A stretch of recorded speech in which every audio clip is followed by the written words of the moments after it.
Good morning. Welcome back to Preserving with Penny Pinching Soup. Today I'm going to be making some pesto. I am actually going to ferment my pesto as well, but you don't have to. I just find that fermented pesto not only adds to the fantastic bacteria that really help your microbiome, so probiotics, but also that it does tend to last longer in the fridge, so it lengthens that lifespan without having to freeze it. The pesto today is going to be made with stuff that I cut out of the garden yesterday, and I've washed it all. I actually soaked it in salt to get rid of the pesky little caterpillars that seem to be coming to eat my kale at the moment. So I soaked it in salt. Now I just use the cheap table salt when I'm soaking to get rid of any bugs.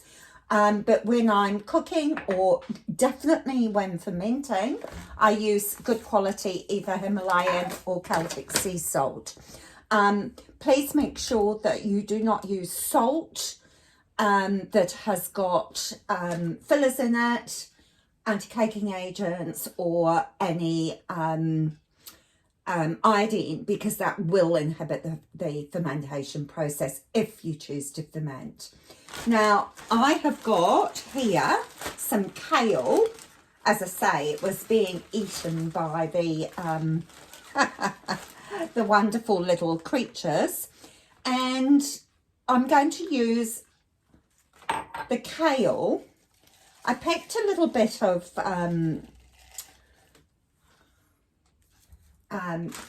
parsley as well, but you can use any greens. I mean, who doesn't love a basil pesto? But basil is only in season in the summertime, so use what you've got. So for every 2 cups of greens, you would use maybe 1/4 cup of nuts or seeds. Now I've got a lot of spinach here because I was trimming back my vine that was going to seed. So I've actually left a lot of it to go to seed, because free food is good food. For using your greens, it's really important not only to wash them, but to dry them really well. So I washed these, I spun them in my little spinny salad spinner, and then I actually dried them with a tea towel as well. So they're nice and dry. So we've got 2 cups of greens. To that, I'm going to add about 1/4 cups of nuts or seeds. Now you can use anything you fancy. At the moment, I've got some lovely sunflower seeds. I've got some pumpkin seeds and some walnuts. These are the seeds I might use today. Now, it is better to activate your seeds before you use them. If you don't know what activating is, these have been activated. It takes away any of the anti-nutrients in the seed or the nut that might interfere with digestion and absorbability of nutrients. So all it means is you soak your seeds, and then if you don't want to use them straight away, you can dry them out again. So these have been soaked and dried. So I am going to use probably, a few sunflower seeds. Those have been activated, and pumpkin seeds. Now, as I say, about 1/4 cup to 1/3 cup per 2 cups of greens. Almonds are really important to activate or blanch. So we're going to put in these greens some garlic. Now I'm going to just use my fermented garlic, but you can just crush some garlic. 2 to 3 teaspoons. Oh, it smells amazing. I'm going to use that, and I'm going to add some oil. So first of all, I'm going to add some garlic, 2 teaspoons of garlic.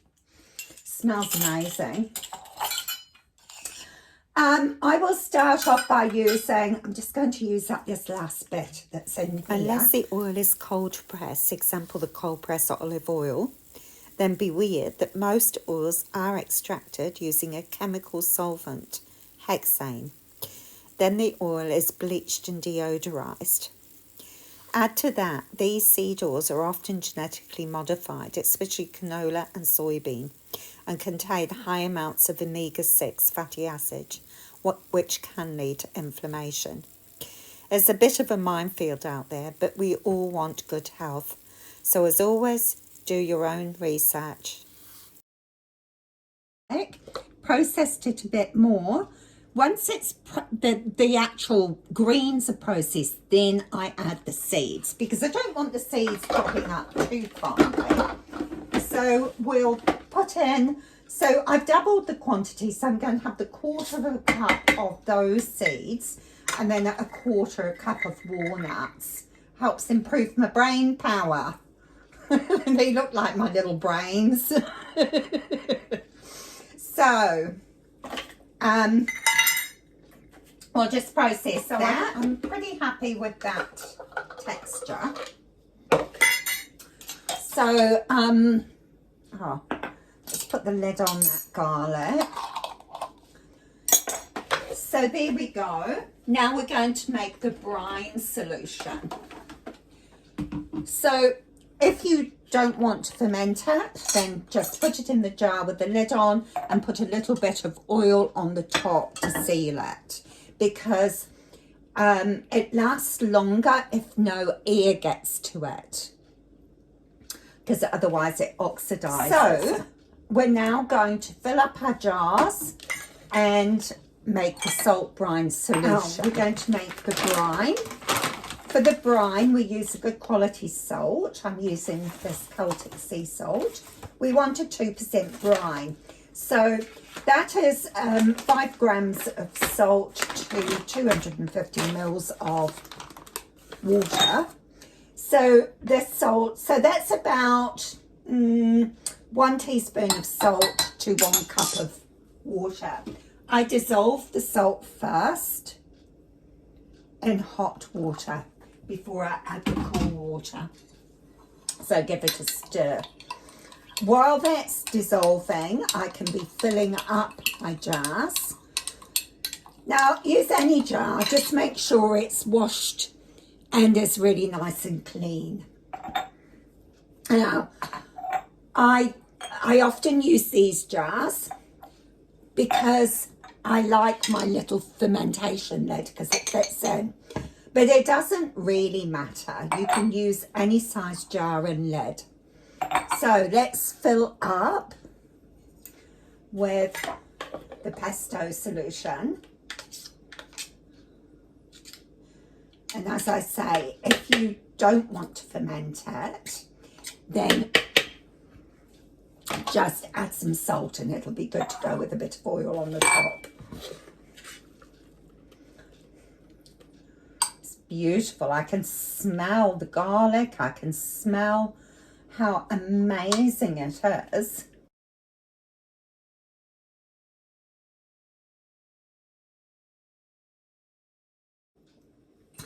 Okay, I've filled the jars. We're now going to just top out this to about a cup full of water because it does need to be cool. Now you can see as I was filling the jars, they're a bit messy. Yeah. So we're just going to wipe down the jars because anything that is on the surface could develop bacteria and mold, and we certainly don't want that to happen. So we give them a really good clean, and just pop that over there. And before we put the brine solution on, So we'll just clean that one down there before I start on the other one. Yeah, that looks pretty good. So I am now going to add my brine solution, but for this jar I'm actually going to add the brine and then put this little ferment thing on. This one I am just going to put the brine on. So I'm going to just put the brine on there, and I've already managed to get bits of parsley and greens in there, so we'll fish those out.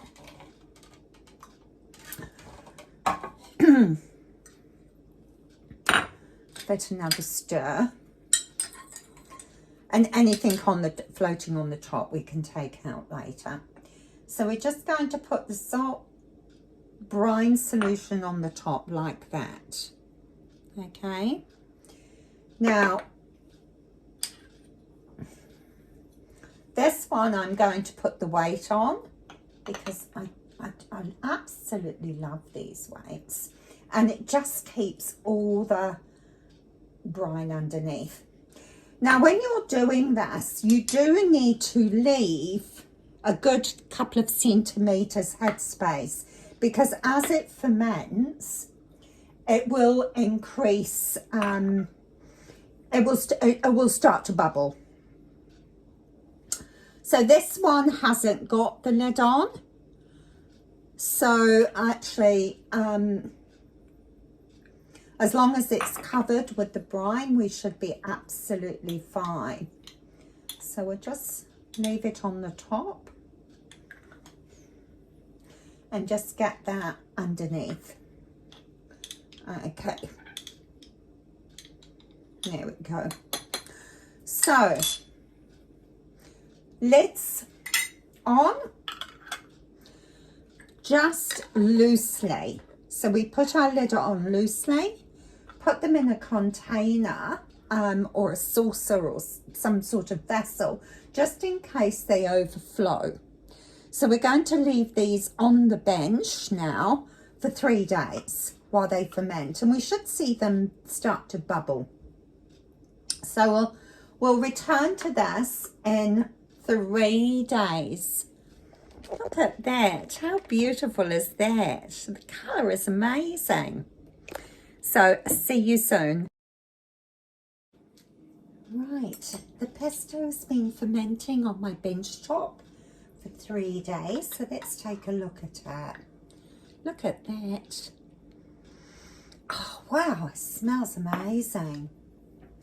Now this one I put a little bit more liquid in, so you can see that it's right up to the top. It's been bubbling away.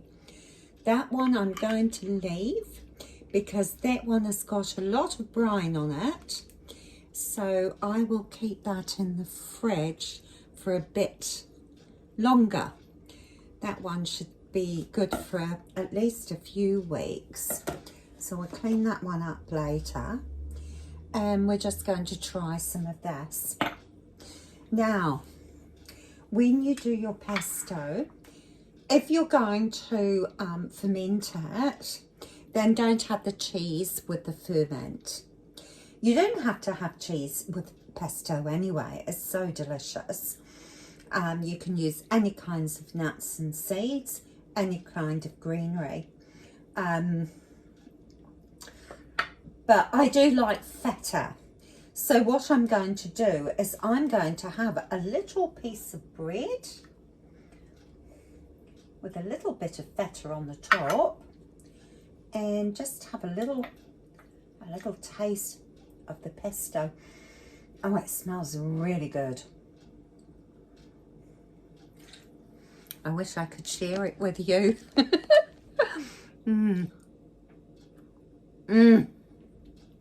Mmm. Mmm.